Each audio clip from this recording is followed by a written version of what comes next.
Get ready to rock out with your talk out. It's the Loudini Rock and Roll Circus.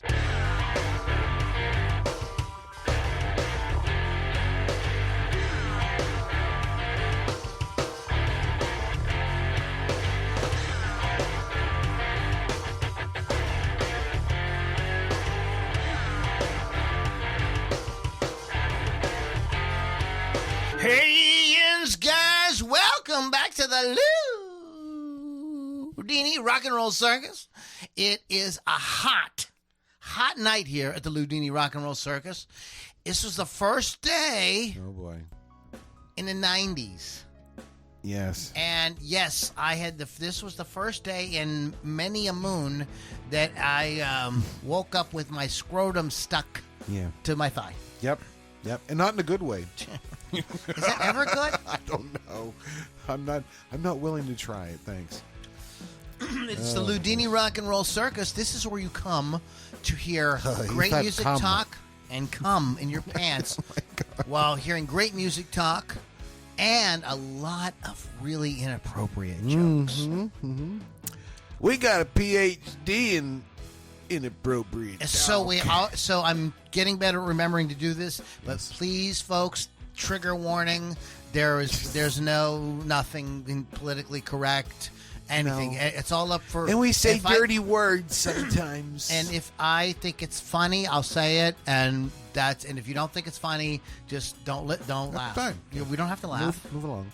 It doesn't hurt anything. Being a little offended doesn't. Hey, Ms. Jody. Yes. So being offended doesn't hurt anything. You'll just be offended. Sure. I wish I could go through my whole life and not hear anything I didn't like. Wouldn't that be nice? It's like nobody ever said anything. Where's my rights? I know. Where's I need a safe zone. Chris is watching. What's up, Chris Thunderwolf? Yes. The Wolfman. The Wolfman of Thunder now. He's going to get hot. So it is the Loudini Rock and Roll Circus. You want to go to LoudiniRockandRollCircus.com. And there's a lot of cool stuff there, including merchandise and fun, all kind of links to all the goody things we have. Don't forget to check out Rock Rage Radio and download the free app. That's rockrageradio.com. There's a free app where you hear great music programming 24/7. I was going to say great music programming like the Loudini Rock and Roll Circus. Sure. But there's really nothing else on there like the Loudini Rock and Roll Circus. This is like one of a kind. All the other programming on there is Stella. I could have been a contender. So it's all the other programming is still. This is very lowbrow. No. This is high end. Do you I remember my buddy Kerry telling me that, and I thought this was such an astute observation. Astute. He said that Kiss was, when they came out, their target market was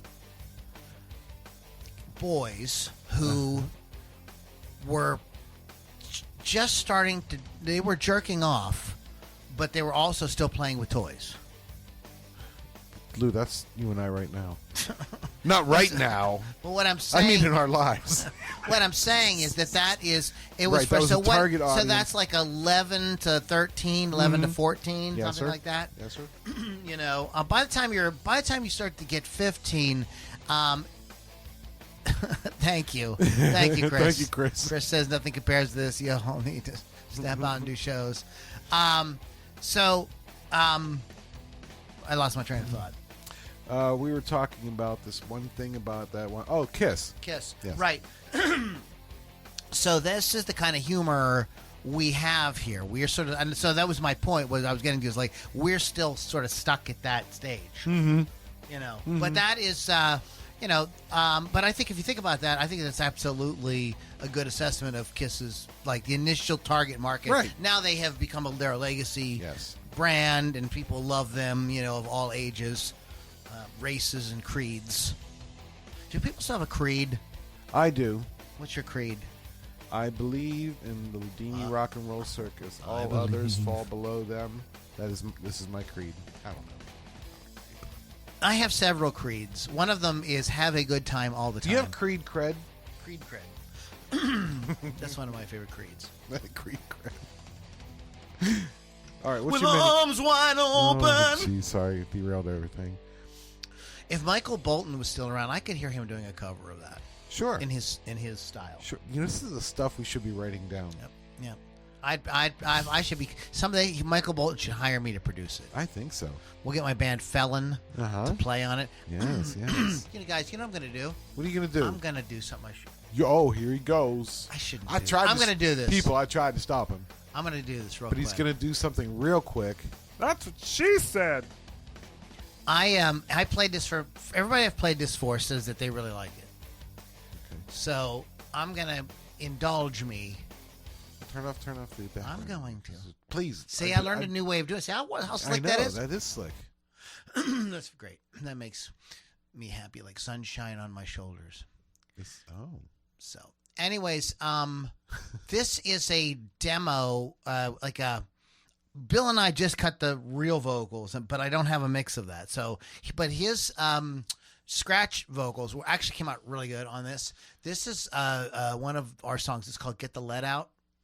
So I'm gonna. I'm gonna play a little bit of it. I played it for Mr. Pittsburgh and thought it was really good. I think I got a chance around. I wanted to play it for Lily. I don't know if I played it for her or not.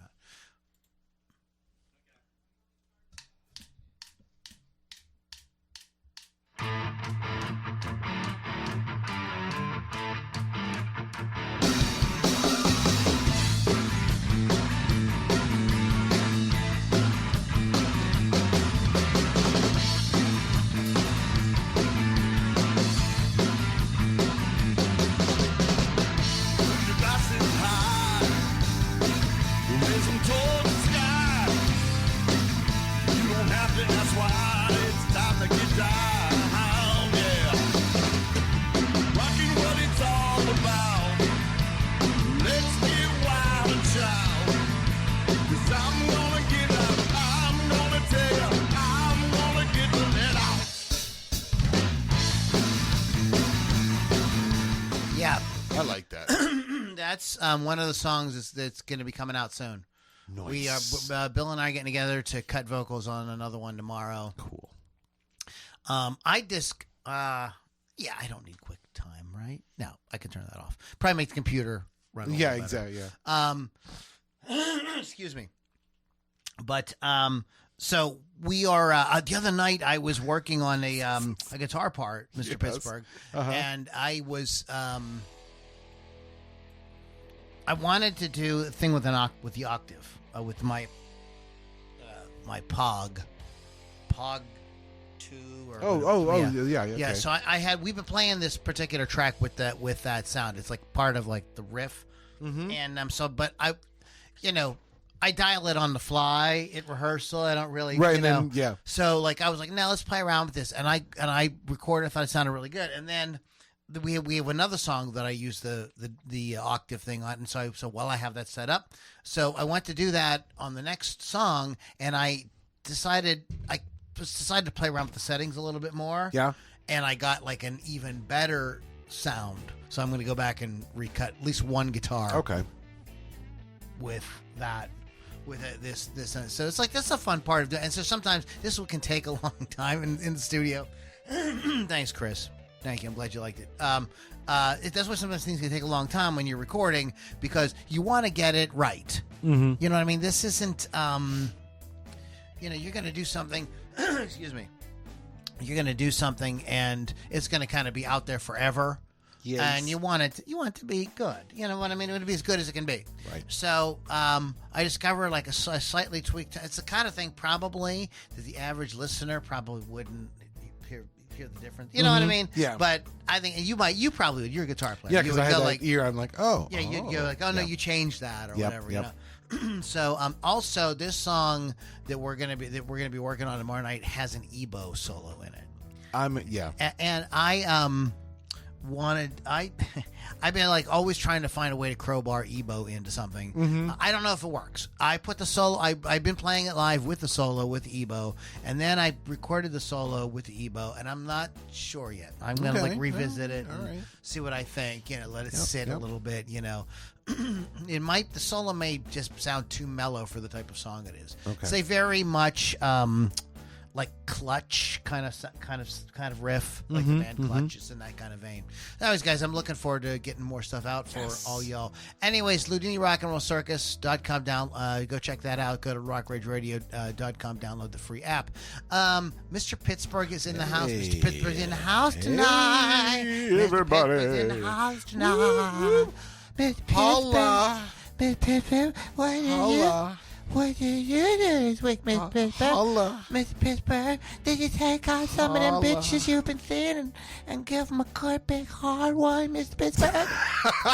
Mr. Pittsburgh, he take all the bitches out. He fuck them hard. Yeah, he do. Oh, he crazy. I am crazy. Now you cray too. You crazy. You're so crazy. Mr. Pittsburgh, you crazy. Oh my God. I described this podcast to somebody the other day. I'm like, just imagine 2 8th grade boys. That's what we are. That's all we are. So I want to do this podcast in his voice right here. What did you do with Mr. Pittsburgh? What did you get up to, big guy? Oh my God. So, hey, Loudini, yins know me, right? I know, yins and know you and all that. Yins know me, right? Well, so I've been on like real... Drink your hose water. I'm sorry. I laughed because I understood what you meant. But anyway, so the great Loudini here talks about newer movies. I always go back and revisit movies that I maybe haven't seen in a while, or just haven't seen, or saw bits and pieces. What are you doing over there? I'm just trying to remember the hand signals to YMCA. Continue. I'm practicing. But anyway, so I've been just on a tear lately, finding old DVDs that I have never seen. Tearing it up.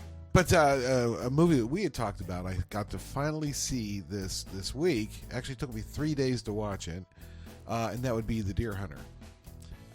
Now, the reason it took me 3 days is it's a 3-hour-long movie, and I broke it up into 3 parts. And I think for me, like in this generation, it was kind of like it's a mini series. Yeah, well, why not?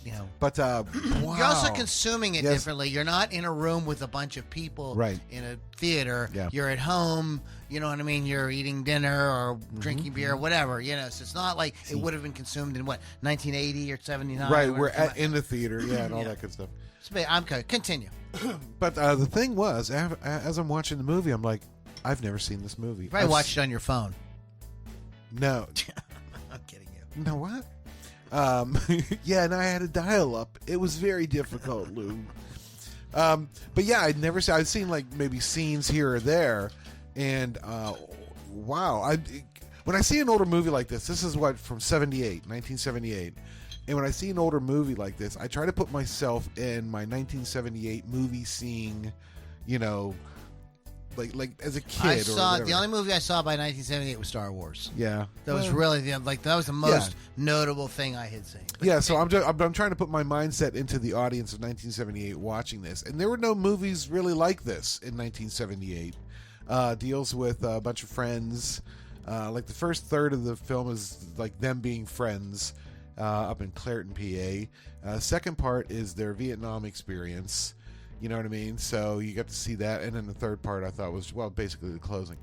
But, yeah. So I'm like, well, nobody in 1978 ever saw anything really like this. So I kind of watched that movie in that vein. But, man, wow. Wow, as Pittsburgh Walking would say. Pittsburgh Walking. Yeah. But anyway, oh my gosh, all the actors. Of course, you got De Niro, you've got Meryl Streep, you got Christopher Walken.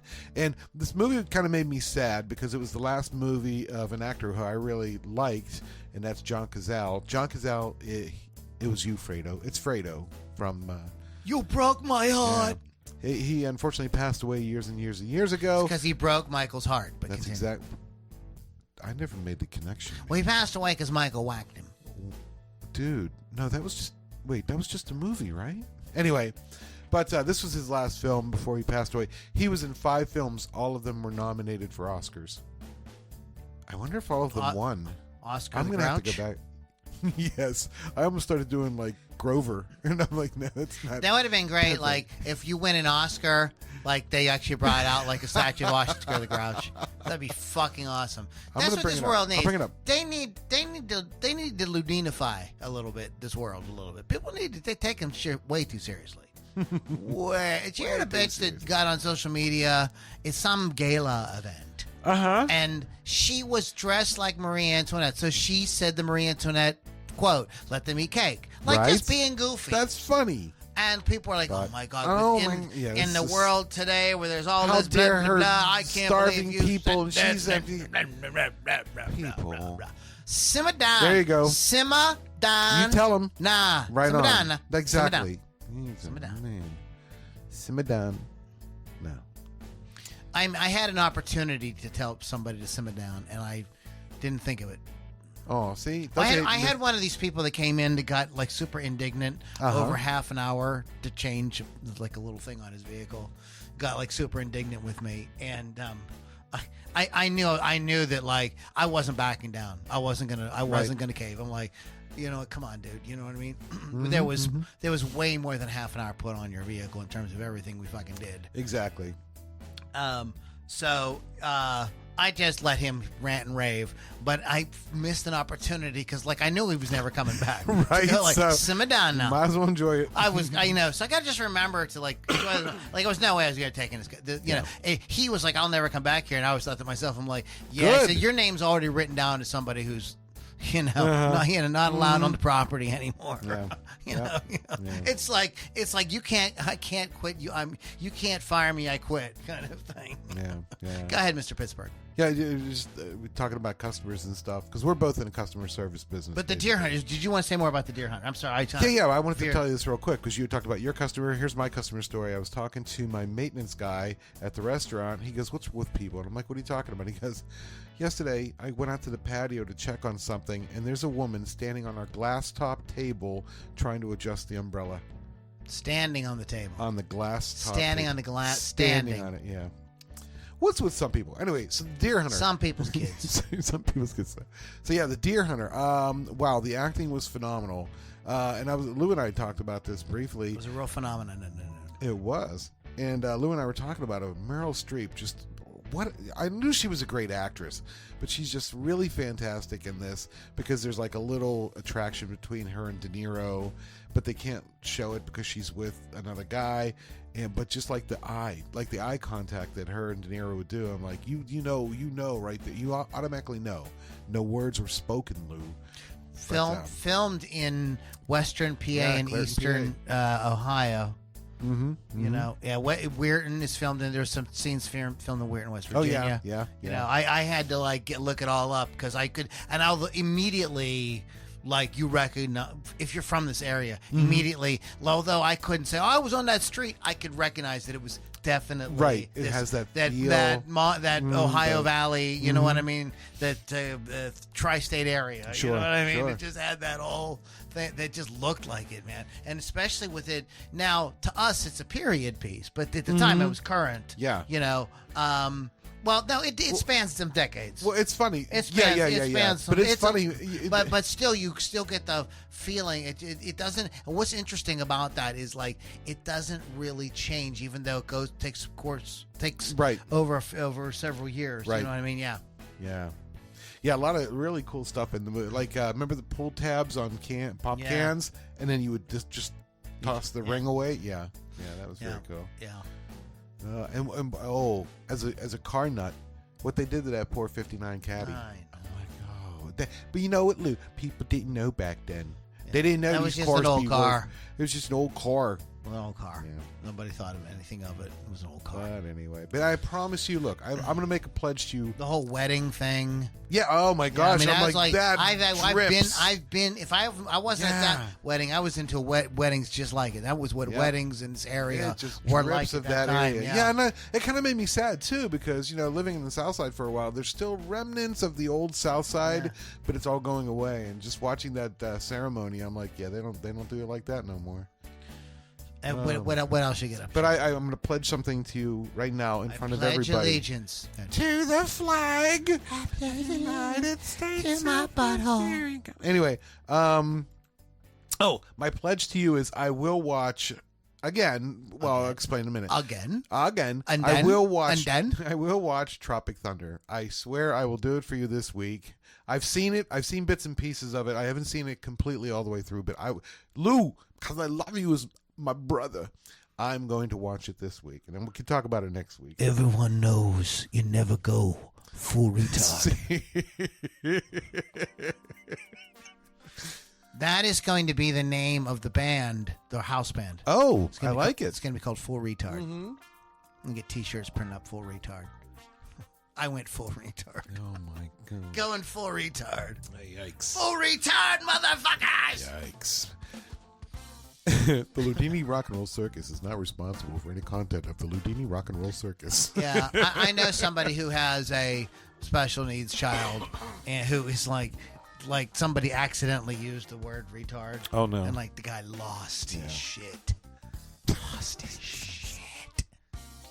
Look, I didn't even mention anything about the fact he's a midget. So, what else did you That's about it, but yeah. So let me ask you a question, Mr. Sure. Mr. Pittsburgh. Please. So what would be so... I'm not going there. Oh. No. Well, first the boy bee. I'm not the going girl there. bee. Let's move on. Let's get off of that stuff. Let's get off to of explain stuff. to Let's you. move on. Yeah.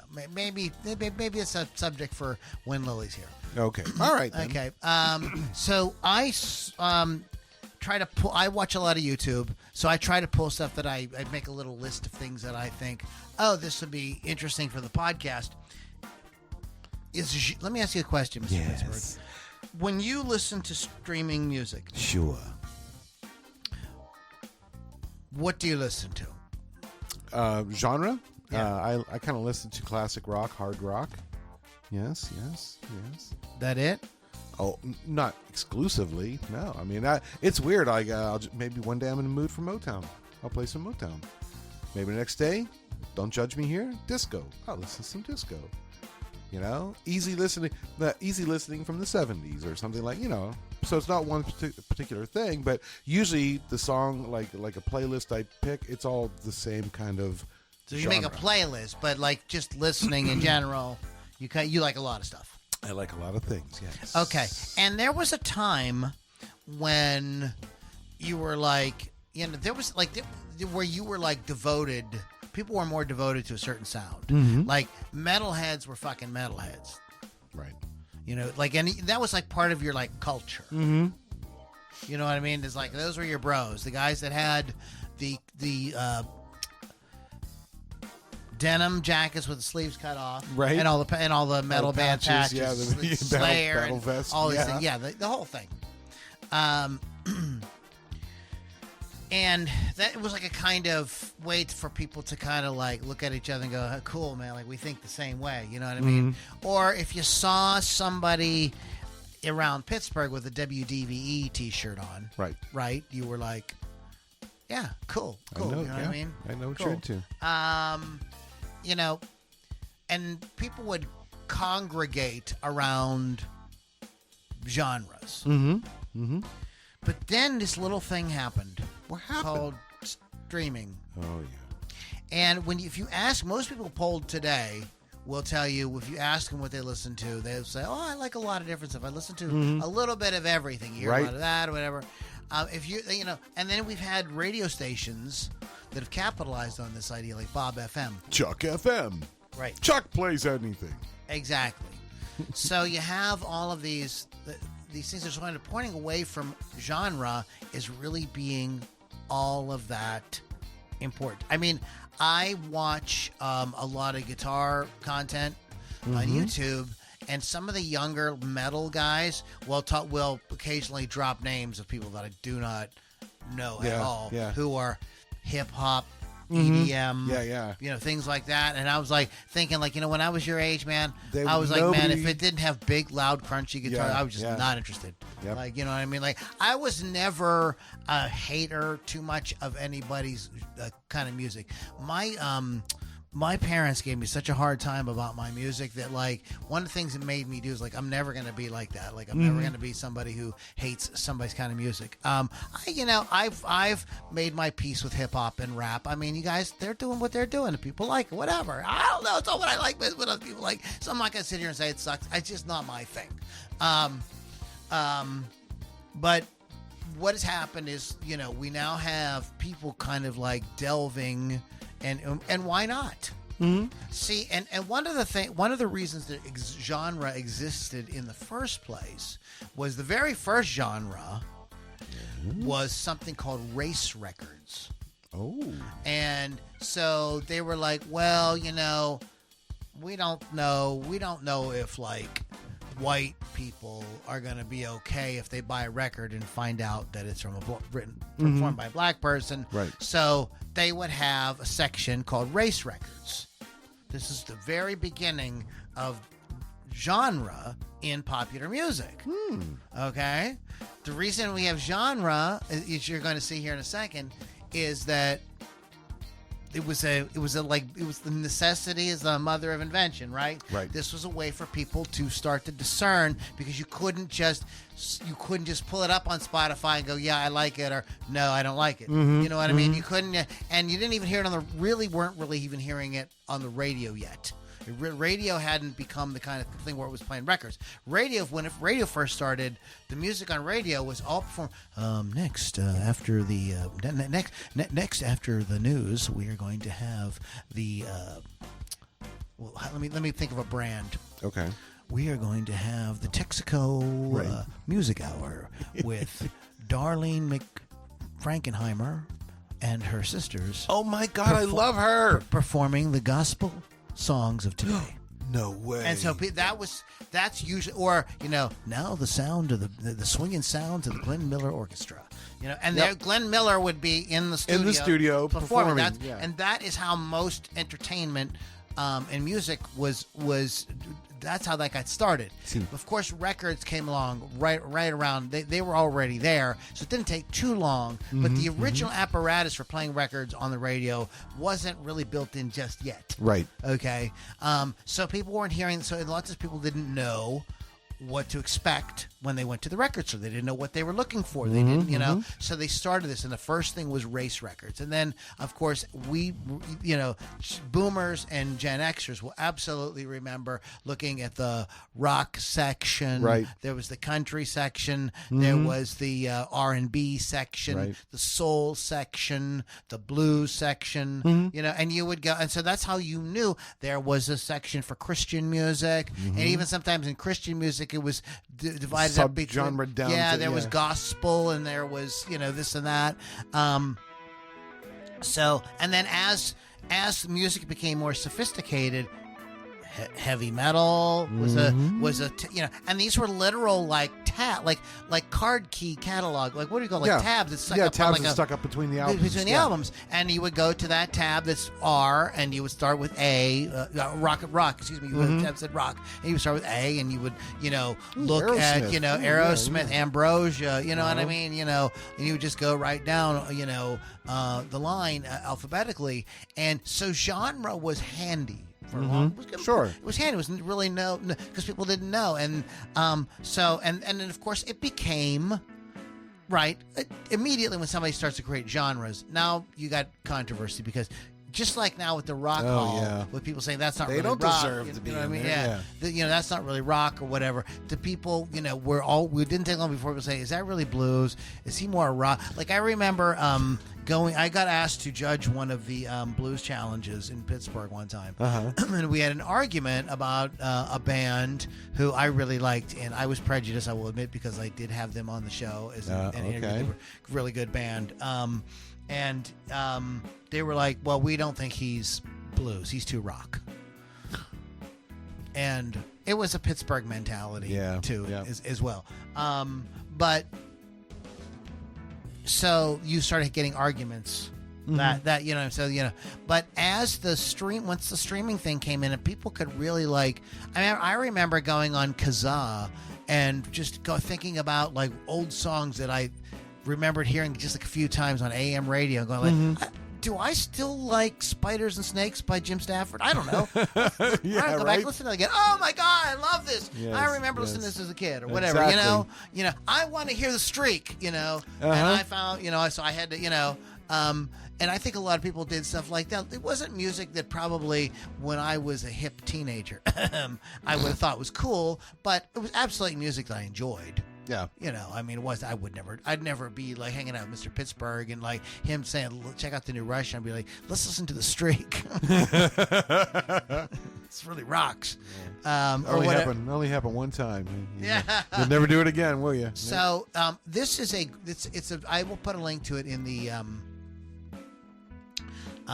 the show notes, but this was a video that came out this week that I checked out on YouTube about this idea of genre and is genre dying and what does that mean? Mm-hmm. I think too for a long time genre has kind of like the genres have been kind of mixed up. Like there was a lot of people combining different hybrid things. kind of sounds. I mean, your new and notable is a band, Alien Ant Farm, that combines several different types of sounds together. And I remember early on, in the '80s, people were like, "Yeah, the Policemen, they're like reggae and rock," and like.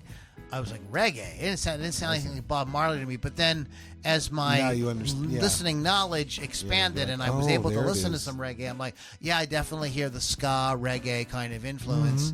So even back then, people were, going, I mean, rock, what is rock? It's kind of, some people would say, you just off the cuff, well, rock is a mixture of country and blues. And that's really kind of where rock came from. So like, and if you wanted to throw a quick description or whatever, but now I think it's not so cut and dry. I remember people arguing, about Metallica. They were no longer metal, and I remember thinking at the time, going like, sound like pretty fucking heavy metal to me, but already then, like it was very, at that time it was like super segmented. This is thrash, this is death, this is, know what I mean, this is, whatever. And this, these guys don't fit. This is a new wave, British heavy metal. This is and I think that you're finding out now that like a lot of people like a lot of different music. I think a lot of pop stars probably listen to classic rock and old country and you know what I mean, stuff from the '80s. And why not? Why wouldn't you? Yes, you have it right there on your thing. On your thing. Very interesting concept. Do you think how important, Mr. Pittsburgh, do you think genre is? Well, it's weird because we grew up in an era where it was. You knew right where the heavy metal records were. So you had that going. But now as time goes on, like you said, things are kind of blurring together. People are influencing each other. But do you think it's a good thing, bad thing, or? See, because we're old and sometimes we don't like change.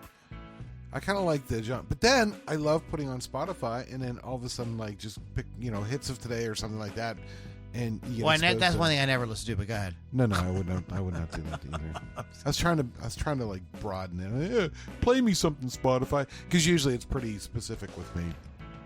But I think it's a good thing, but I'm still not happy about it. Right. So let's move on. Let's talk about Jeff Beck. Oh, of course, yes. So one of the greatest moments in Jeff Beck's career is a piece that was written by Stevie Wonder, "'Cause We've Ended as Lovers," and it's on the Blow by Blow album. There's an interesting story about this song and why Jeff Beck recorded it and his relationship with Stevie Wonder. So I did put a link to this as well. Tim Pierce goes into a little bit more detail on this, but essentially Jeff and Stevie liked each other, and Stevie, and I don't know if Jeff played on something for Stevie, whatever, but there was, Stevie said, I'm going to write a song and I'm going to give it to you. Oh, cool. And the song he wrote for Jeff Beck was Superstition. Oh, man. But when his record label heard that, they were like, "There's no way are you giving this to Jeff Beck? This is yours. We have to put this out. Like, this is going to be a giant hit." And it was a giant hit. Jeff Beck did end up recording it, but it was not of course, Stevie, they'd stolen his thunder. Right. So there was they were not happy with each other, or Jeff Beck was very unhappy. He felt like he got screwed. Yeah, that could have been mine. So a few years later, to make up to his friend, Stevie Wonder wrote "Because We've Ended as Lovers" and gave it to Jeff Beck. Oh wow! And there's a little, and this goes into what we're going to be talking about today. He used this very unusual guitar on this song, even though he was known for the Oxblood Les Paul with the single piece bridge. He played something called a tele-gib. Ooh, do tell. And what had happened was nearby in the same studio, but somehow there was this guy named Seymour Duncan who was living. I know Seymour Butts. He was living in England at the time. We're going to be talking about Seymour Duncan here in a few minutes. But he had built this guitar. He was like, well, what if we took a Telecaster but turned it into like a Les Paul? And so he had pickups. He had 59 Les Paul pickups that he had rewired, and he had put in this thing. It had they put the regular Tune-o-matic bridge with the two-piece tailpiece and all of that and everything. And that's Lily. Are you getting all of this? She's watching. Lily, and make sure you get all this. Write it down. That's the guitar that he used. Well, this whole podcast is going to be guitar nerdy. We talked. We were going to. I know. When Lily's away, the guitar nerds will play. So he played the tele-gib on that song. And a lot of people think that it's that Les Paul or something else. Nope. I think I have a picture of it in my head. It's the tele-gib. I know what it is. So, yeah. Very cool. Yeah, I have a somewhat of a tele-gib that what are they? That deluxe. Oh, the deluxe with the two humbuckers. Yeah, that's kind of in that vein. Guitar talk. So I talked about a month ago how Robben Ford was on the that pedal show. Well, he was on again just like 2 weeks later. I didn't get a chance to tell you guys about this. And what he did was, this was cool as shit. Yes. He brought his Dumble, and he really would. Then he left, and he let the guys geek out on the Dumble. On the Dumble. And there was a couple, and they brought in Mick and Dan brought in like a couple friends of theirs. These young guys, Kevin, these fucking young guys can play. They're so goddamn good. And they weren't playing shreddy stuff. They were just playing really great musical really stuff. Good, yeah. Really, really good. And to watch them, kind of nerd out because this is probably the most famous one of the most famous single amplifiers in music is Robben Ford's Dumble amplifier. And there's so many people are coming their pants over this thing. And but funny story is that when Robben Ford and Larry Carlton were touring together, they both famous for playing the same Dumble model, the Overdrive Special. They plugged into each other's rigs just to see. Like Larry was like, "You mind if I plug it?" He goes, "Oh, okay, can I plug it here?" Yeah. And they both of them were like, "Ooh, I don't like that." They didn't like. So we're going to talk about Alexander Dumble and the Dumble amplifier a little bit later on. Yes. But this is, but it's really fun to watch and just see them. And also, it sounds beautiful. They're all great guitar players. They really make they make great use of this amplifier. So AI is dumb. We've been talking about AI, and this is going to be a subject that's going to come up quite a bit, I imagine, over this year. But we were talking about AI music. There's a great article that I read that was posted by Jody Ferlizzi, Dr. Ferlizzi, on her Facebook this week from the New York Times. Come here, girl. There we go. Okay. But I'm not going to read this whole article because we have other things to get into. I put a link to it in the description. But essentially, it's saying that, there was arguments a year, 18 months ago about, oh my God, maybe we should slow AI down. It's like we're going to have all kind of problems. People like the Terminators going to come to real and all that. What's turning out that this thing, it does not work the way people think it's going to work. And there's certain things it does very well. The search engines now are all using an AI architecture, and you know, I think it makes the searches a little faster and things like that.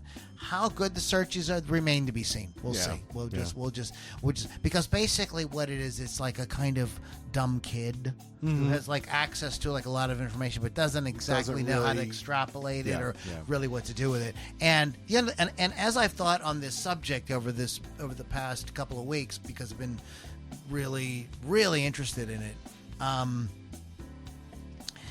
I was thinking, AI, is it really AI? Is it really literally artificial intelligence like human intelligence?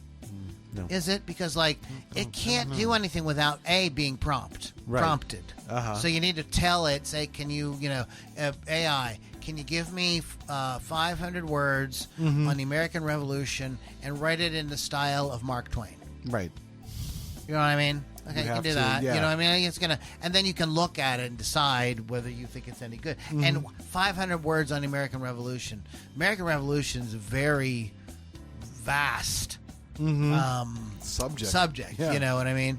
500 words is shit. That's probably an 8th grade paper. Yeah. Somebody said write 500 words in 1983. I'd be like, oh no, my hand's gonna fall off. But so like, what's it going to be leaving out? It's going to have to make those decisions. Doesn't know what it's doing, and things like that. So, the idea that it's going, all it can take is what humans have already figured out, and kind of rearrange it, or kind of, you know what I mean, and put it together in some new. And not that's I'm sure that's super useful. I'm sure there's going to be all kind of stuff that people are going to use it for. But the idea that this is like the end of the world, and this is literally AI, to me, when AI, wakes up in the morning and says, man, I got to run down to 7-Eleven and get a pack of cigarettes and a Slurpee before I get to work today. Like, that's artificial intelligence. That's it can make decisions and decide things or make decisions and decide things. Wow, really? I got Both? that from the Department of Redundancy department. Yeah. So you know what I mean, when it can start to. But it doesn't really do anything unless we tell it to, and it's only working on can it be inspired? I don't think so. And that there is brain research now, that's saying that this gray matter between our ears may not be a computer at all. That it may be more like a transceiver. Ooh. And so... if that's what this is, how can AI tap into what we're tapping into with our brains? It never can. This is a carbon-based unit. Yes. And that is a silicon thing that can't do the same thing. It's not even made out of the same basic compounds. So it may never. It might be a thing that, like, it might be if it does achieve some sentience, it might be. Its life may depend on our lives. In other words, if we die out, they die out. They die out because we have a transceiver between our ears and we are tapping into like way deeper shit, and all they can do is put back out whatever we tell them. They would need us, so they may find ways to keep us alive. They could go all kind of ways. So there's other ways of looking at it. From the mind of Loudini. Kids, don't try this at home. But it made me think of this. The story of John Henry. It's just one of those American tall tale kind of things. Like, well, it's not really. Apparently, there was some John Henry, but the guy that said that he could work faster than a steam machine. You know what I mean? And he ended up in the story. He dies working, and the machine outworks him. I don't think we are. I think AI is going to do like some really cool shit, but we're not replacing humans. Yeah. No. Not with this. Not yet. Not yet. So Forbes published a list of greatest rock bands of all time. Oh, they did. I think we're going to visit that maybe another time. Okay. Because we're running out of time here. Yeah. A couple of movies I saw. Yes. I watched Godzilla X Kong. Oh. Yeah, this is one of the Like I think that like I was less intelligent after I watched it. Oh, really? Yeah. It sucked some of that transceiver dumb, out of yeah, your head. it's dumb as a box of fucking rocks. Oh, my. The creatures are very good. I still don't think they have Godzilla right. No? No. I think Godzilla -1 is the closest we've come to. And did you ever see the Japanese film that came out in like 2018? It's called, I think it was 2018, called Shin Godzilla. No. That's really good too. Is That's it? a dark horror kind of Godzilla. I think those two movies are more, but this, like, I don't know. I don't think that Americans really kind of know what to do with Godzilla. Because Godzilla is less like, you know what I mean? Like, he can't do a lot of facial expressions and things like that. There's only so much you can do. Exactly. Well, the human characters in this thing are just fucking terrible. Oh my God. They're just, all they do is like, throw exposition at each other. Well, John, the reason Godzilla can, because he is la la la la la. Sally, thank you so much, because I was wondering about that, because I heard that Kong can just la la la la la, then he went to such and such and la la la. So they're just like... They're just narrating the action sequences. Yeah, it's like, oh my God. But there is a couple of moments where the humans shut up. Oh. And there are some artful things done with the creatures that are pretty good. So, and then, then all of a sudden humans have to start talking and like, God. No, you ruined it. Yeah, you ruined it. Also, I saw Abigail, which if you're a horror fan, if you're a horror fan, I think you should see it. Okay. If you're like a casual type fan and you do no, I like some scary movies, you probably like it. So, have you seen any trailers or the artwork or anything for this movie? It sounds familiar. Okay, so you don't really know much about it. I don't know. But the trailer and the poster, so there's like a big reveal about halfway through the movie. Okay. It's the movie's like big moment, right? Yeah. But it's in the trailer and it's on the poster. And so, Isn't that like, Film 101? I was do like that? waiting for the thing to happen. Like, I figured, well, they're going to do this in the first couple of minutes because, and then then there's going to be some real crazy thing that happens. Nope. And I was like, nope. So I was like, it was like the young lady who plays the title character is is really good. Yeah. She's fantastic. I think that she carries the movie. So I would say if you want to watch a young lady, she played Matilda. Oh. Okay. What's her name? What's her name? Tony. Can I answer? Can I fucking talk here? I'm sorry. Is it Alicia Weir? Yeah. Yeah. Alicia Weir. Catherine Catherine Newton is in it as well. Catherine Newton was in a movie that I gave high praises to a few months ago called Lisa Frankenstein. And that's right. I remember she was very good in that. She's very good in this. I was like, because I was thinking after I saw her that, I was like, oh, she's kind of a star. And here she's more of a supporting actor in it. But fan-fucking, she's great. Her character is great. It's very important to the story. It's an ensemble, kind of other than the Abigail thing, the rest of it is kind of works as a kind of an ensemble. And Giancarlo Esposito, he's great. He plays Lambert. He's great in it. He was in most notably The Mandalorian. Okay. Yeah. It's and I don't know if this is supposed to be a spoiler, but I'll just say it. Matthew Good shows up at the very end of the movie. So there's like what's the word I want? Like there's like sequel buzz kind of around it. Right. That like they were thinking this might become a franchise kind of thing here. But like I said, and the filmmakers made another movie.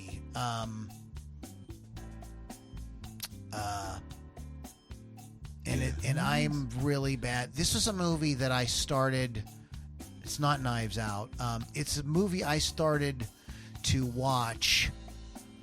Maybe if I click on that, it will take me to it. It's a movie I started to watch and just thought that the premise was so. Of course, this isn't. well, I thought the premise was so absurd. Is that the word I want? Or just too, like, it was just too crazy. And it was obviously some kind of riff on Ready or Not. That's it. Oh, okay. Movie. It was obviously some kind of message about women in marriage. You know, a kind of anti-marriage kind of like really, I thought very much like on the nose. Okay.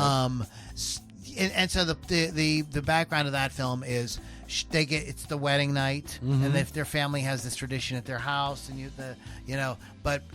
and then it turns out that she has to survive the night. They all try to kill her.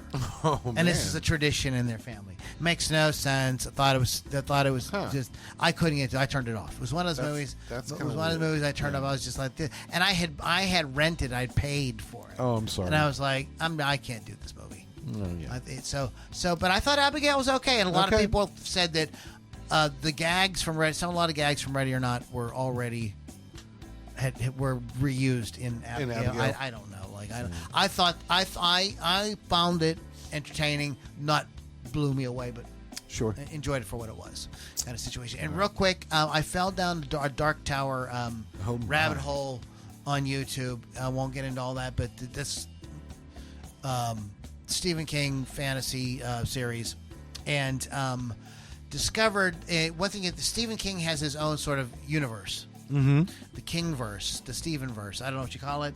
So some of the books have characters and things that overlap, and I found out that Insomnia has a lot of stuff in it that, like, actually, if you would have read that somewhere before you reading the end of the Dark Tower, you would have gotten some references that you wouldn't get otherwise. Right. So, and that it's actually a pretty big part of the book, and it's not just like a mention.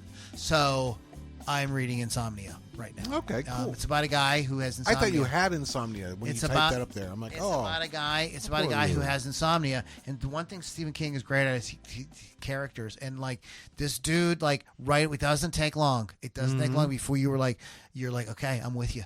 His name's Ralph. I'm like, Ralph, I know what's going on, brother. I'm with you. We're gonna, we're going on this. We're going down this journey. Ralph's a retired guy. He's about 70 years old. Just lost his wife, and he can't fucking sleep.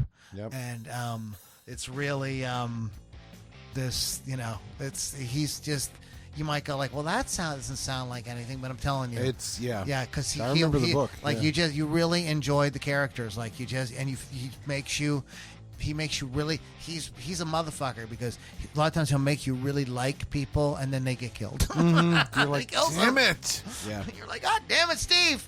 Can't we have any nice things? Can't have anything nice. Speaking of nice things, yes. We're going to go through, like, this is our little series on the gear that built rock. Yes. And so some of you out there, even those of you that aren't musicians, may know Fender guitars. Oh, sure. Gibson guitars, Marshall amplifiers, right? Exactly. You've heard of that. You may have even heard of, we may have even heard words like fuzz face. Oh.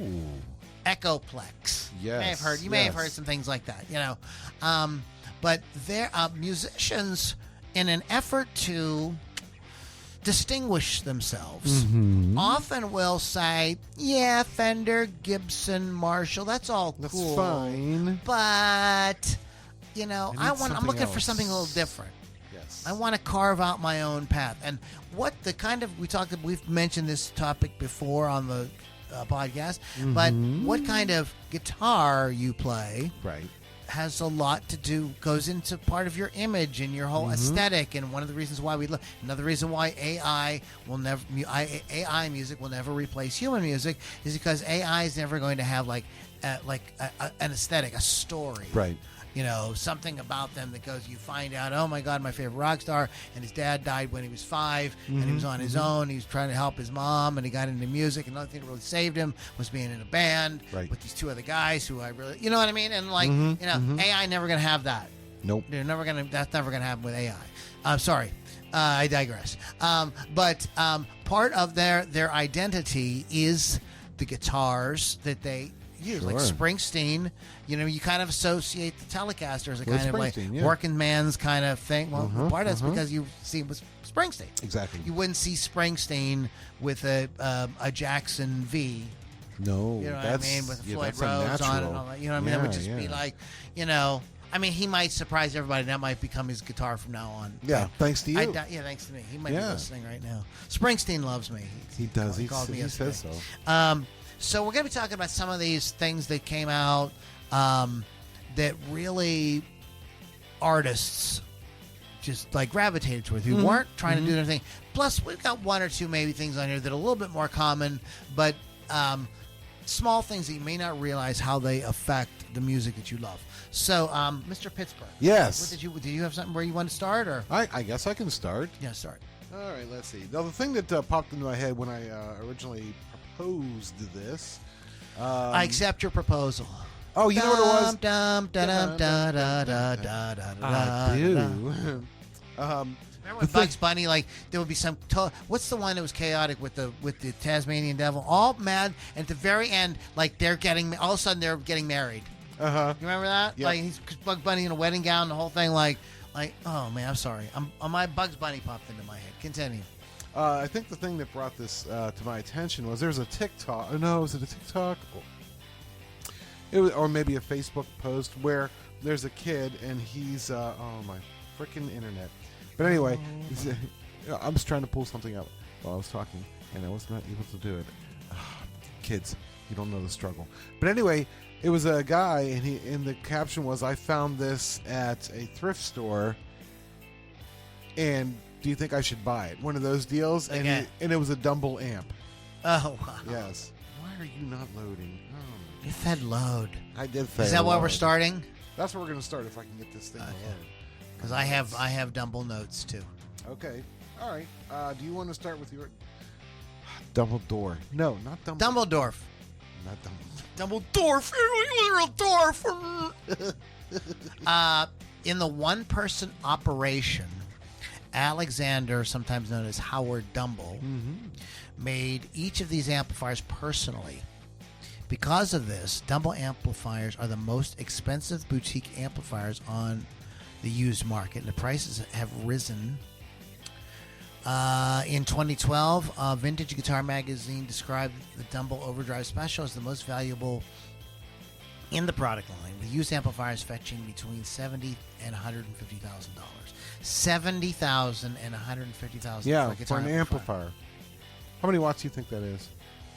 Oh, the Overdrive Special is 100 watts. Oh, it is 100. Yes. Okay, I wasn't sure. Yeah, some people did request lower wattage models, but most of the time they were 100-watt models. Built 2 or 3 amplifiers per year, primarily for celebrity musicians. So now you're starting to understand. Now you heard the C word. Yeah, celebrity. So when that happens, these aren't things that you can replicate. Like you can't. they're what's the word I one-on. want? Like it's because of the celebrity unique. mystique that's around them. Yeah. So it's like even if you could make the sound, it's there's this mystique around it. So he built 2 or 3 amplifiers per year, primarily for celebrity musicians. He priced them similarly to the used market to dissuade resale. So he was. So I heard Robben Ford talking about this, and he said that Alexander really wasn't interested in money. Yeah. That like pretty much like every amplifier that he sold, the money went right back into producing more parts and things producing like that to make the next round of amplifiers. He just loved doing it, and he liked working with the artists. He worked with Carlos Santana, Robben Ford, of course, Ben Harper. He's with David Lindley, Jackson Brown, like a lot of people. Okay, so he priced them about the same as he would show is like high-end Fender amplifiers on the used market, because he didn't want people to just turn them around. And also sometimes you could buy. So what started happening is there's some Dumbles on the used market. People would buy them, and then they would take them to Dumble to have him refurbish them. And that's what Carlos Santana and Ben Harper did. Okay. So he just started out by modifying Fender amplifiers. So that's the architecture that the Dumble is built on. Is really built on the Fender amplifier. Okay. Some other players include Stevie Ray Vaughan. Oh yes. I believe that's the steel string singer, which John Mayer uses as well, and his two rocks are all modeled after. Nice. But that's one of those ones where I can remember just starting out playing guitar and looking at guitar magazines, and it's like a little article somewhere, Dumble. And he was a good-sized fella. Yeah. So he was, he left an impression on you. Like, holy cow, look at that guy. And again... And they called him the Streak. Woo! But even back then, when they were being produced, like, there was such a mystique to the Dumble amp. And I'm like, wow, It's because you had to go to him and say, Alexander, I want you to make an amplifier for me. And he wouldn't do it unless he liked your playing. So, Robben Ford said that, Dumble actually auditioned him. Really? He was He was showing up at some of his gigs in L.A. just to check him out, and then they ended up collaborating. And so these things really weren't that. So there was only a certain type of player that would get to them. So this goes to the whole reason why it's not just this isn't just some line of Fender amplifiers that got made that were really awesome for a couple of years or something. But speaking of Fender amplifiers, there was an attempt collaboration between Dumble and Fender to release amplifiers with some of his modifications. Fender CEO Larry Thomas and Richard McDonald were interacting with Dumble for several months to create the Fender Dumble product. 2 Tweed Deluxe combo amplifiers were ultimately produced. The Tweedledee modification. Oh my. This collaborative idea, however, never came to fruition. In a letter of authenticity for one of the amps, McDonald said Dumble lived off the grid in the truest sense, so it was virtually impossible to create a sound on a legitimate partnership. I think this is probably a guy who, and also Robben Ford said, you absolutely paid him cash.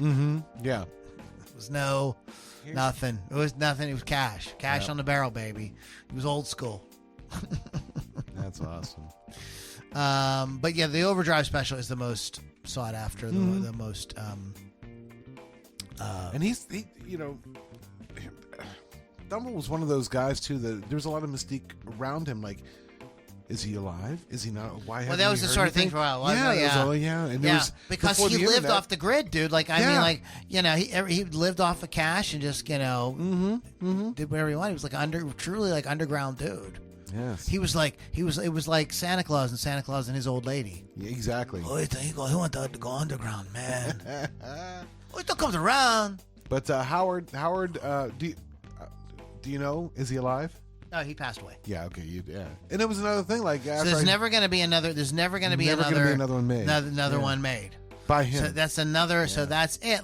And he didn't have a company. He didn't have a corporation. He didn't even have people working for him. He said that every time he tried to bring somebody in and teach them or whatever, it didn't sound right. So he would just go back doing it himself. No, that's cool.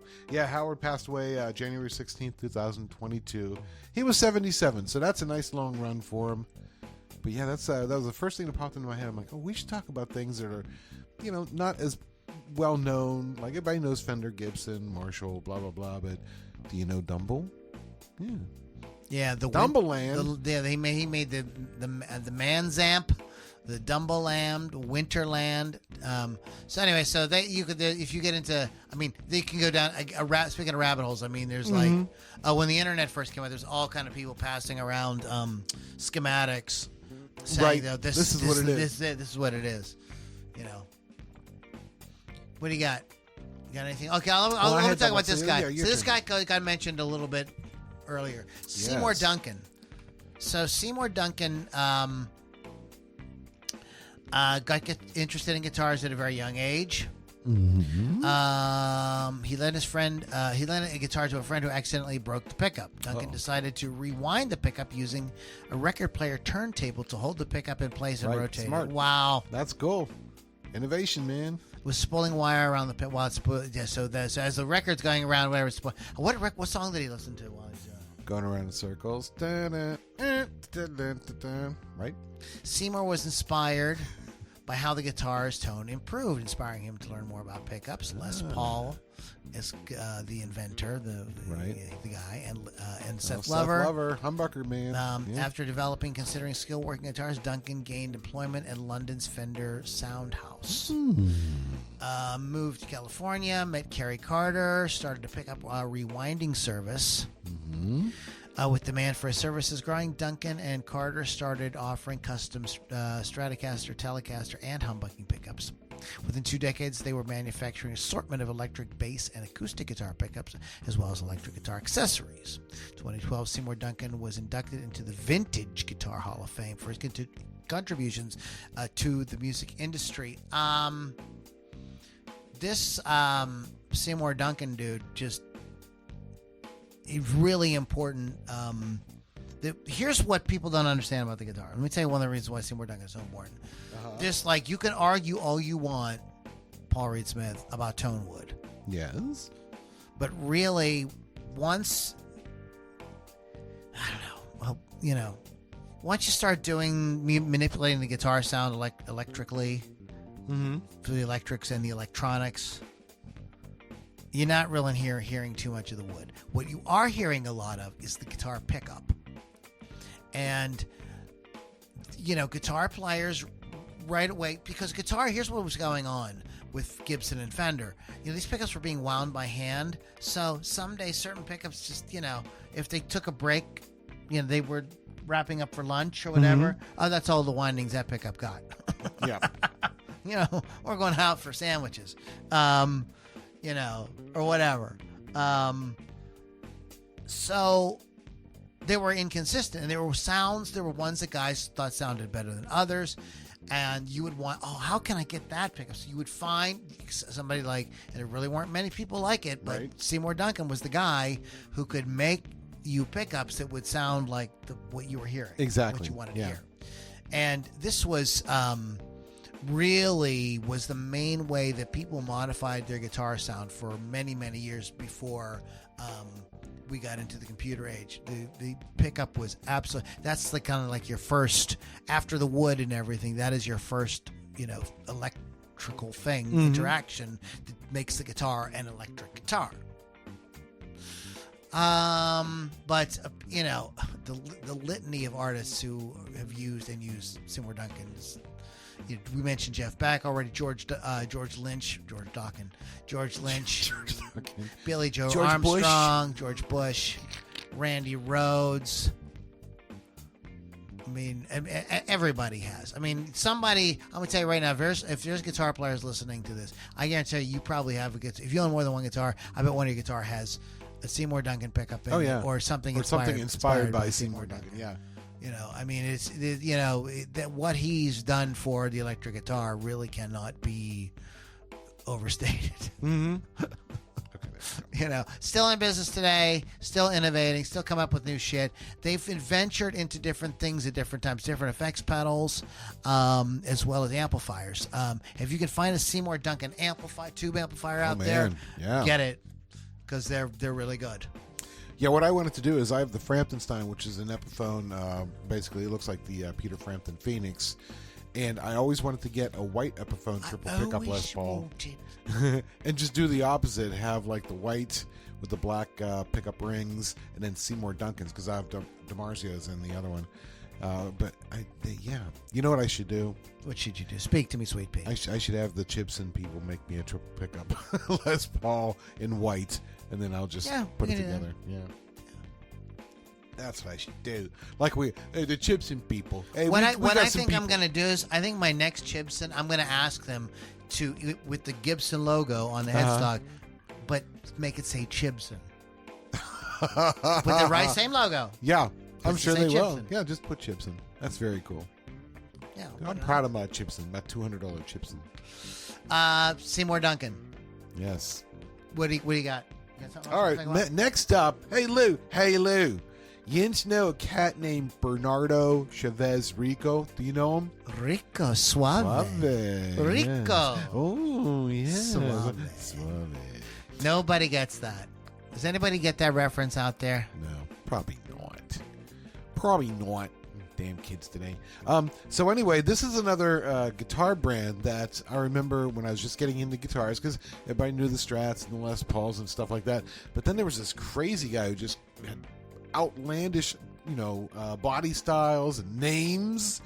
Ooh, naughty names for his guitars. Naughty. Oh, you were yes. talking about John Parr. Naughty. Yeah, so look, let's just call this guy who he is. He's BC Rich is who he is, right? So he started making electric guitars back in the 70s.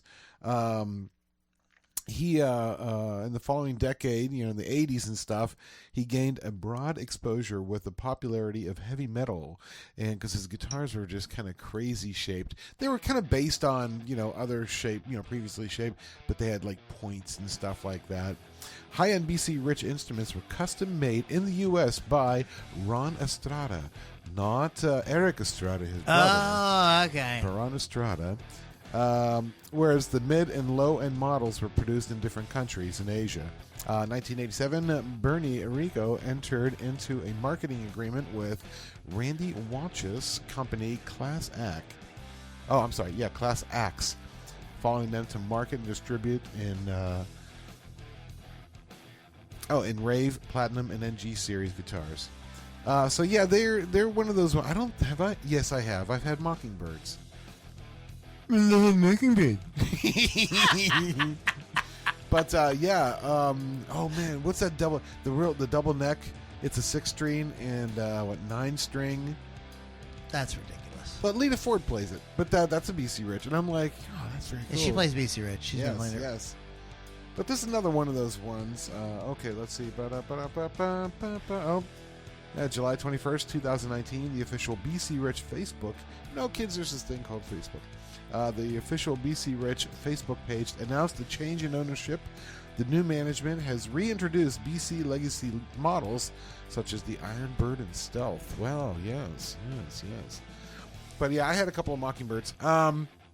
Mine were made in China, though, so I didn't have American-made one. Oh, there's that naughty one. The rich bitch. The rich bitch, yes. I remember seeing the ad for this in Guitar Player magazine. It was the only ad in Guitar Player magazine that I kind of didn't want my mom to see. Right. Is it the one with the bikini? Yeah. Yep. And it says, bitch, look what's new from BC Rich. Yep. And there's this woman with her legs down, with her legs spread, in stripper heels, and like the guitar is shown in a way that's like it's like forced perspective, like it's far away enough from her that it like her legs are kind of outlining the guitar, and the guitar is kind of shaped like a woman with her legs. Sure. Yes. And that was the rich bitch, but they didn't spell with a T. No, so they were smart. Now they would. They call it the wet ass pussy guitar. Now. That's how times have changed, Lou. Times have changed. Notable users of the rich bitch: Joe Perry, Dave Mustaine, Manny Carlton of Nazareth, George Coymans. Coymans? Coymans. Grab them by the Coymans. From Golden Herring. Oh, Golden Herring. Oh my gosh. Then they had this is great, the BC Rich Bitch PMS 10-string prototype. Yes. Wow. Sometimes it happens. Yeah. PMS.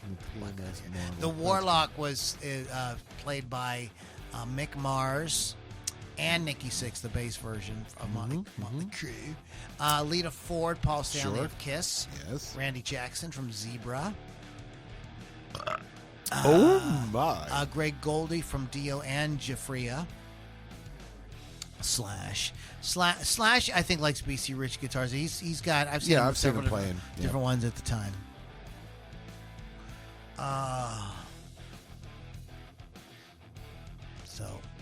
So there's that little, it's players of that ilk.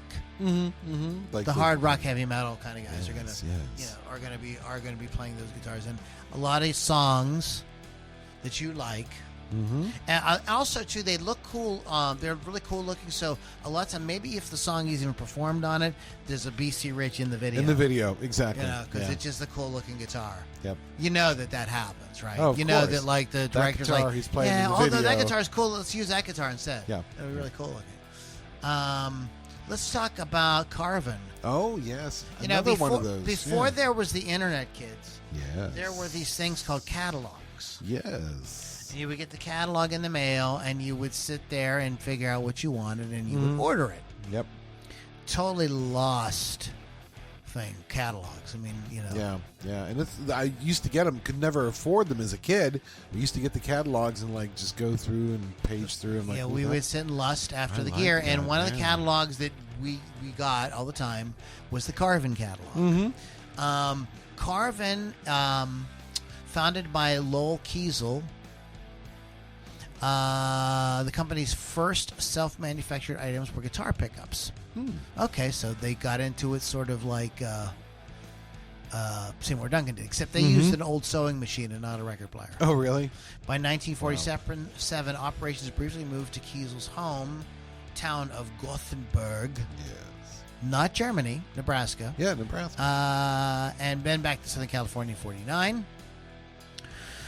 Oh, my goodness. From 1950 to 1970, Carvin manufactured and assembled several types of guitars and amplifiers. They were an authorized manufacturer and reseller for Fender and Martin guitars. I did not know that. I did not know that. D-Armand pickups and Sonola. Accordions. Cordines. Yes, sir. If you're from Kansberg, it's a cordine. Cordine. He plays a chord. He played cordine real good. In the 70s, they developed a niche in the musical instrument market by selling directly to the public via via mail order. Yes. In the late 70s, Carvin began the production of their own instrument parts and expanded their product lines to include professional audio gear, amps, recording equipment, lighting, other stage and studio equipment. Later on, Carvin switched to manufacturing neck-through guitars, attracting metal players such as Jason Becker and Marty Friedman. Yeah. Some names you guys know. They also began offering in the 1980s customized guitars and basses.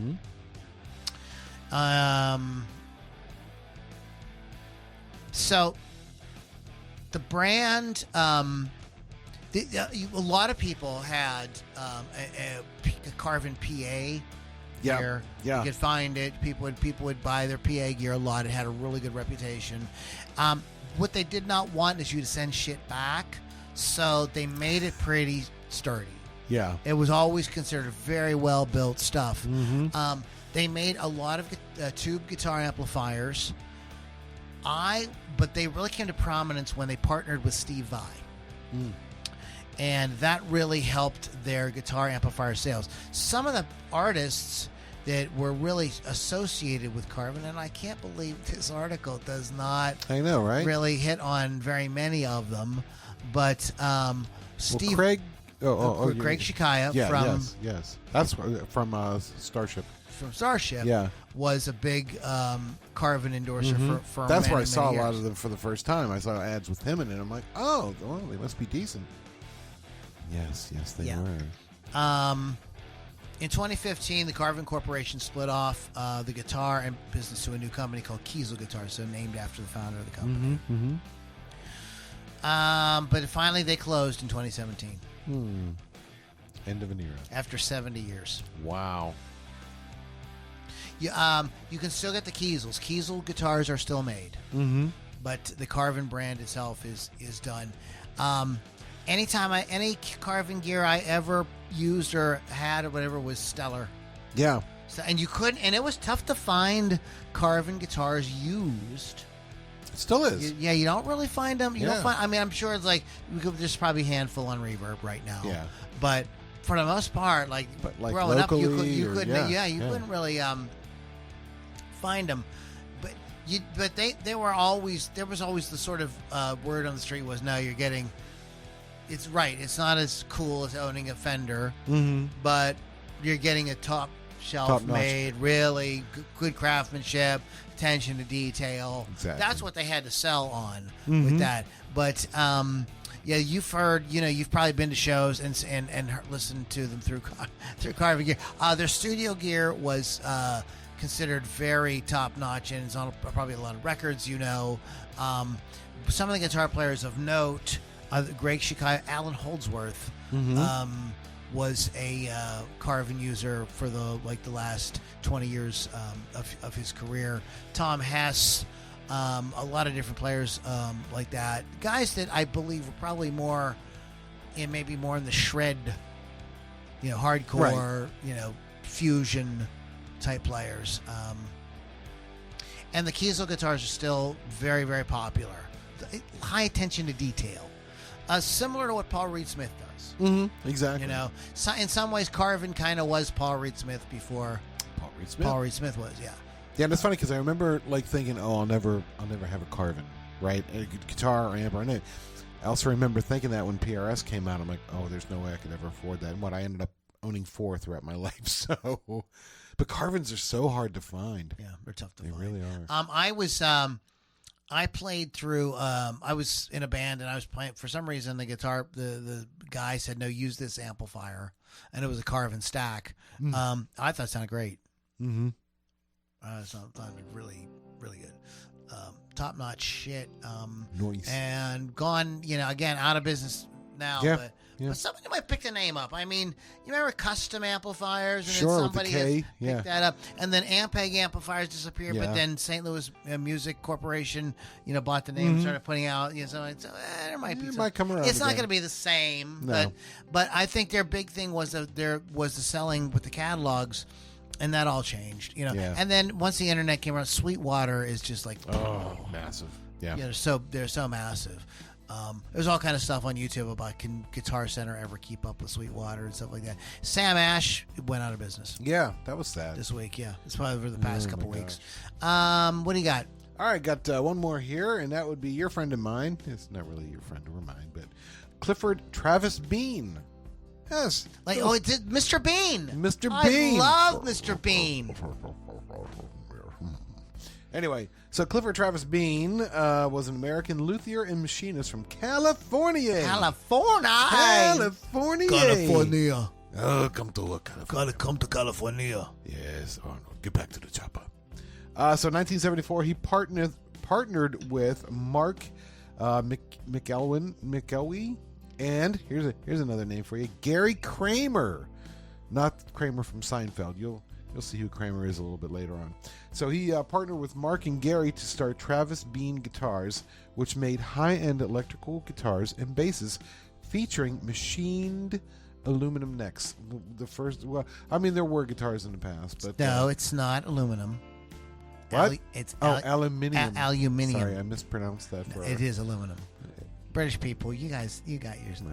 Look, Stop. look. They invent the language and then they just let it go to shit. You know what I mean? Like, come on, man. There's something I want to discuss. You go to the hospital. You don't go to hospital. You don't go to hospital. I go to restaurant. I too can be ninja. That's what it sounds like. Maybe I took go to hospital. I took him to hospital. No, you took him to the hospital. I took go to All hospital. right, that's my rant Hospital. about. People think they know how to talk English and that. Anyway, so this And was then?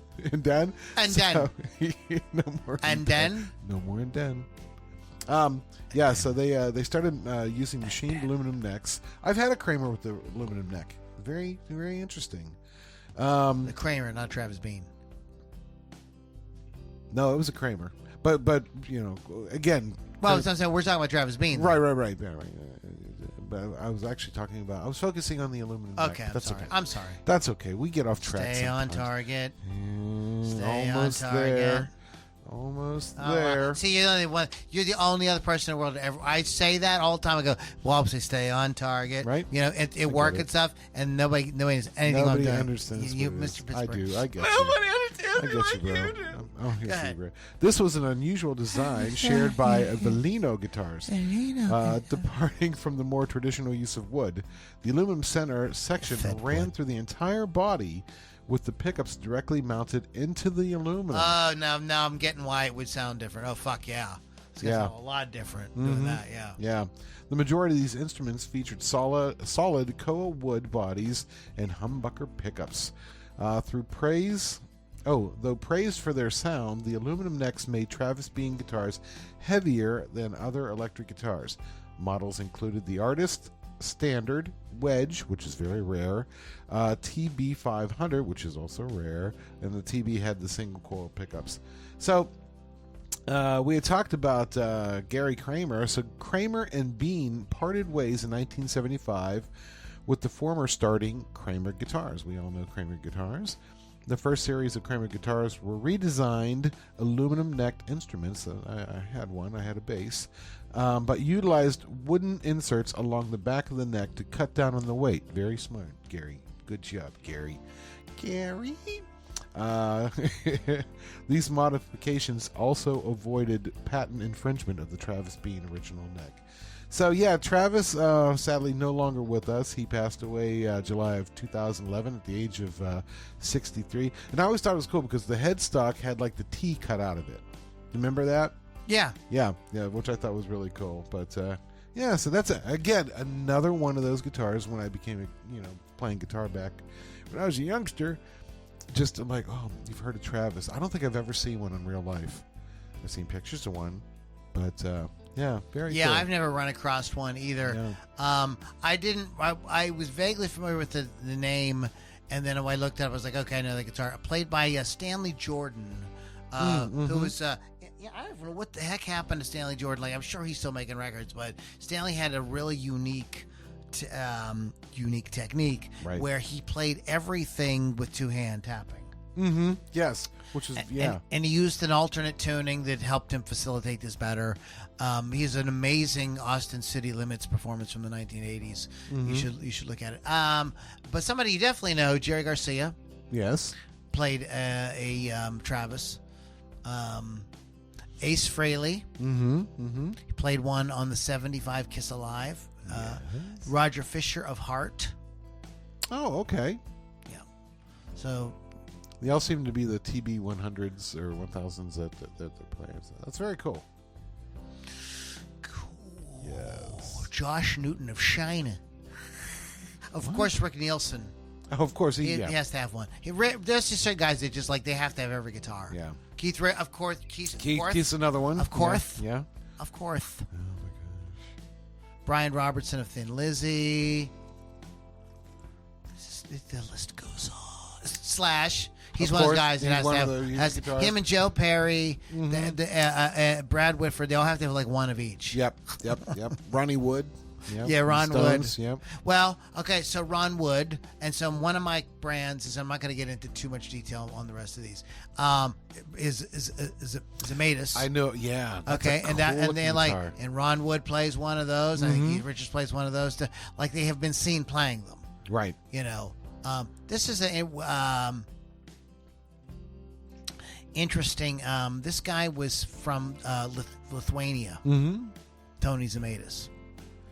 He was a repairer and stuff like that, and he got into making these really cool, very cool, very ornate, very interesting kind of. Most of them, I think, are a take on a Les Paul. The single cutaway. But if I would show you a pic, if you look it up, you're like, I've seen guitar players play that guitar. You know what I mean? Yeah. And like the list goes on: Donovan, Jimi Hendrix, Keith Richards, Ron Wood, Greg Lake, George Harrison, Aaron Clapner.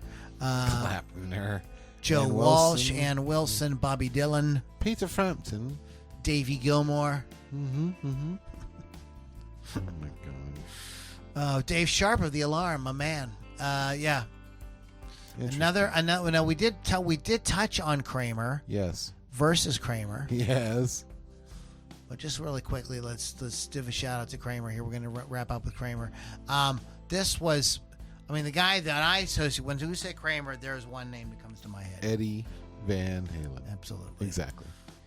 Now, I mean, a lot of during their heyday, a lot of people played Kramer.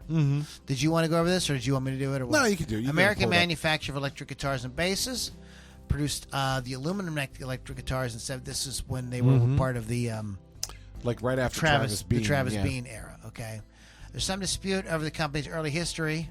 begins with Travis Bean, which we said earlier. Kramer then founded the company that still bears his name, improving on the Bean design. We did the wooden inserts thing. The whole thing, they that was their thing at the beginning, was the aluminum necks. Right. So this is early. This is in the 70s. Okay.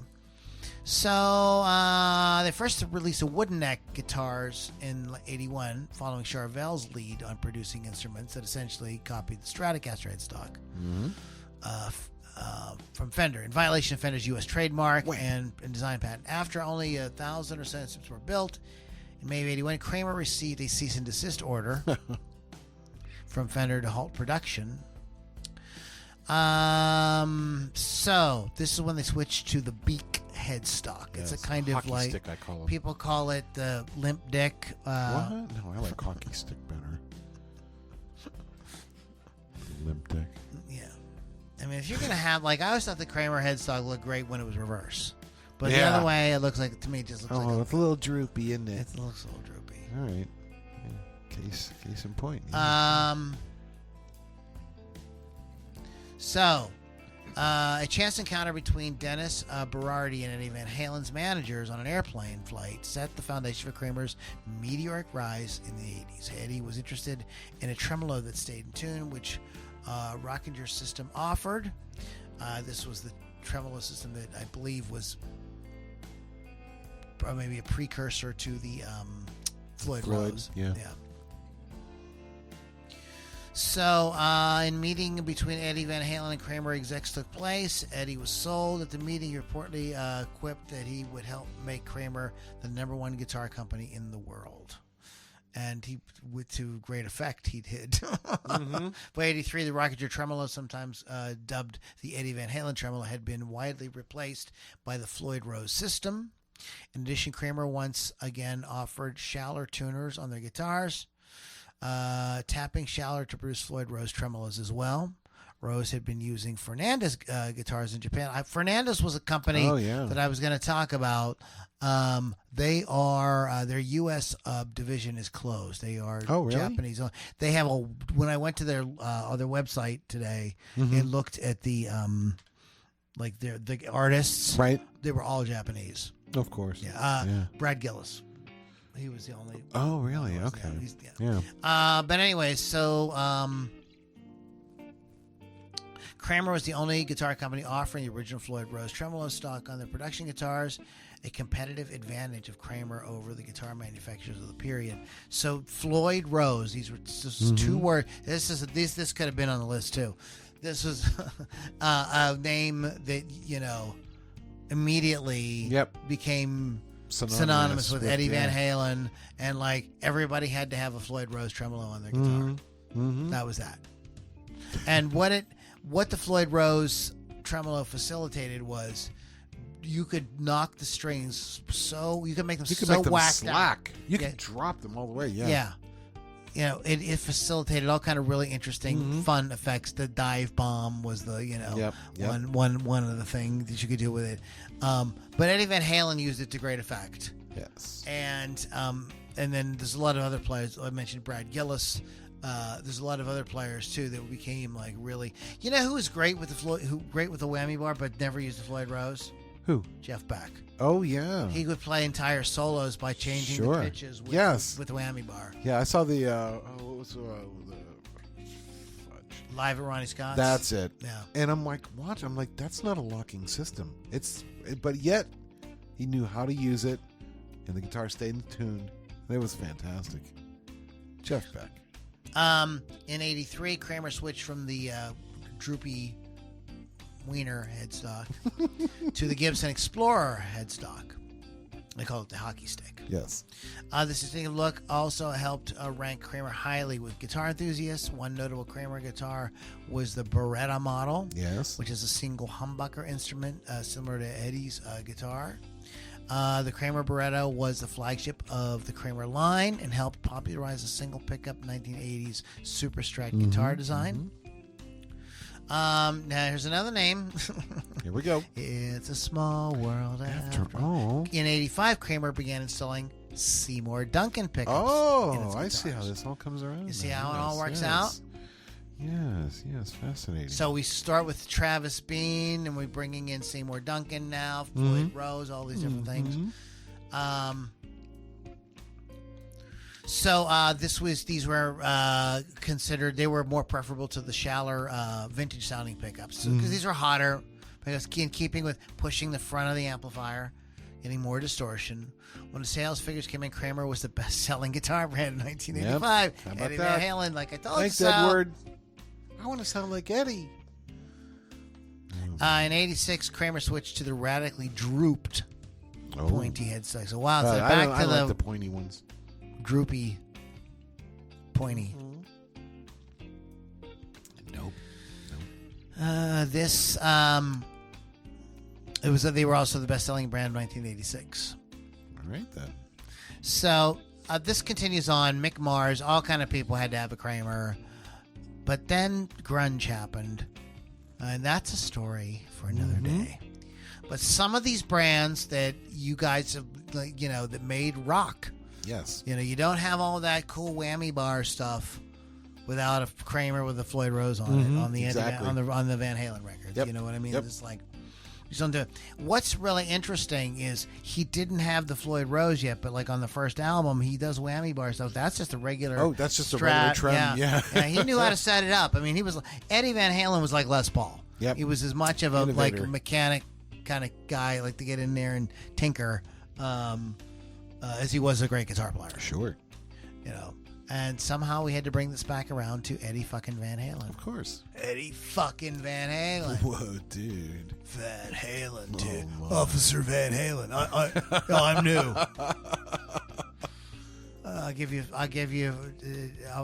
I have a bridge in Brooklyn to sell you if you can get that reference. Oh, I got it. That's why I was laughing. Oh, God. All right. Okay, Miss Pittsburgh. You want to talk about some new music? Yeah, so we're going to do new and notables now. And I feel so bad. Like, I've been actually trying to find really good new and notables, just like YouTube, Spotify, things like that. And lately, nothing has really. Did you follow Nothing Laurie Norris? Yeah, I am following her. There's now. always good stuff on there. Yeah, I just started following her, so I am going to check her out. So I'm sure I'll be able to get a lot of stuff. I'll just start real quick. Yep. Follow Laurie Norris on TikTok because she is a great channel where that's all she does. Check out this song check out this new track. This band just came out. And it's all 90% of it you're gonna like. If you like this, like what we're doing here with the guitar driven rock type stuff, you're gonna like it. Go ahead, Mr. Pittsburgh. Exactly. But yeah, like nothing is. It's either like too techno or just kind of too mellow for the podcast.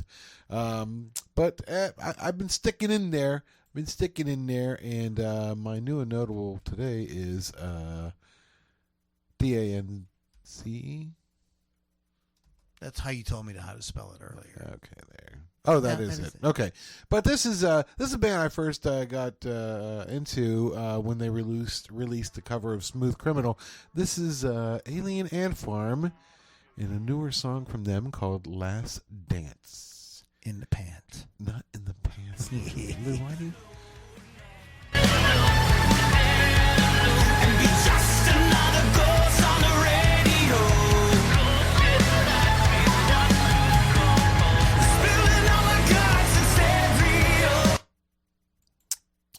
Oh, this computer. We'll skip it around. No, I'm actually trying to skip around a little bit. That's fine. I'm trying to avoid these. Getting Part of your video was muted. Oh, you know what I mean? Like I'm trying to avoid it. So I thought maybe this would be like a better thing to do is to skip around. And be just another ghost on the radio.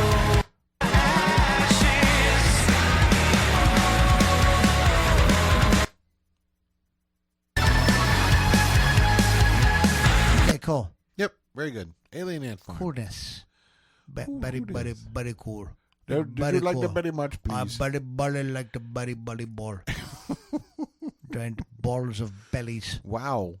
let me go ahead while we're doing this and Sure. save this. We do have a new and no. notable playlist. Playlist? It's a public playlist. It is unlocked. See that? It's worldwide. Mm-hmm. And go to it. I will post a link in the show notes, and I got to post it in the group too, where we can hear all these bands we're talking about. We're up to a couple. I don't know, up to 100 yet? A couple hundred maybe songs on there. Okay. Mine this week is a band called Doomsday Outlaw. Oh, fascinating. They're a couple of nice. Are they nice? But did you meet them at band I camp? met them At Jesus camp? met Jesus band camp? Oh, yeah, you played this for me. Yeah. And in the video, this is where Fred Sanford walks in. It kind of sounds like that, doesn't Yeah, it? it does have that vibe.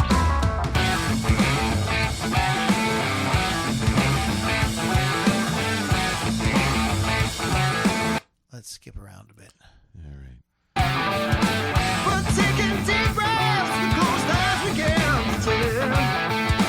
the left and center, ever was confessed. This life we held so dear.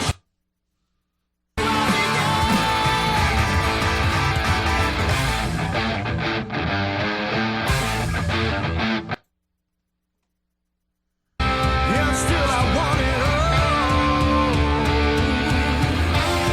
No matter how the fire it'll break you. Just get Yeah, very cool. Yeah, I like that. soulful rock. Yeah, soulful rock. That's the best kind. From they are a British band, I believe. Yes. I believe for every drop of rain that falls, a flower grows. Oh, my, that's beautiful. That's a beautiful sentiment. Your cat liked it too. Good sediment. Sediment. Very sedimentary. Sediment. Sentiment. Formed as a hard riffing groove machine in the vein of Black Label Society and Early Sabbath in 2012, but really gelled with the addition of powerhouse soulful vocalist Phil Poole, who joined in 2016. Immediately, the band could let fly with their creativity and quickly crafted a set of blues rock stompers, Yes. taking in everything from Zeppelin to The Faces, Blackstone Cherry to Iron Maiden. They pour their all into crafting a juggernaut. A juggernaut, you said jug. Juggernaut tunes that offer riff after riff, all topped off with soaring classic vocals. John, the band's drummer, says, Phil, he's our ace in the hole. Everything else was in place with the songwriting and the performance, but Phil just has taken the band to the next level. So yeah, check these guys out. They do have a website. There you go. That's all we ask sometimes. Yes, doomsdayoutlaw.com. Doomsday Outlaw, great name. Yeah. Not as good as Loudini Rock and Roll. No, that rocks. Okay, guys. So thank you so much for hanging out and that. We had a lot of fun. Bill Damiano, Jody for Lizzie, Chris Yes. Thunderwolf Dodson. Thank you for joining us in the studio. Lily was watching us, making sure we weren't being too naughty. Thank you. No, you're a bunch of naughty naughty. monkeys. He said monkeys. No, little monkey, no, don't care. Cheeky monkey, you. Chinky little monkey, aren't you? Chinky. Chinky? Where did that come from? I meant cheeky. So, I was... Oh, man, I probably shouldn't say it. No, don't say it.